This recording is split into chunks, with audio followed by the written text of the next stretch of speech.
मुझे ये बताएं, चले डेट भी ले दी, इसको ना हम इस तरह करते हैं 40,000 रुपये डेट का निकाल देते नहीं, हैं।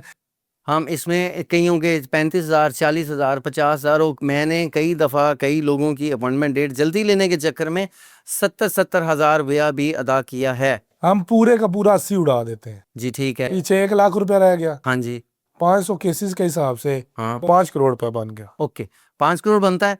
ओके, मैं इसका आपको बताता हूँ। मेरे पास 12 एम्प्लॉइज़ हैं, 2 मेरे ऑफिसेज हैं, समझ आ रही बात की, और ये दोनों किराए पे हैं। और मेरे एम्प्लॉइज़ जितने भी मेरे पास 12 के 12 काम करते हैं, सब की 50 to 40,000 इनकी पे है, जो मैंने हर महीने पे करना होता है।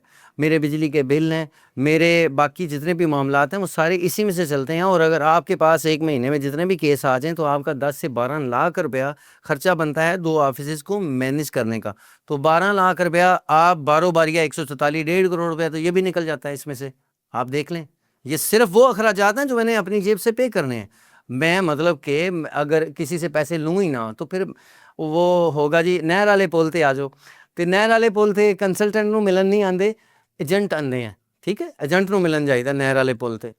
तो हम यहाँ पे अपने सर्विसेज जो अच्छा, वो दूसरा, मैं कोई किसी से गन पॉइंट से लेता हूँ?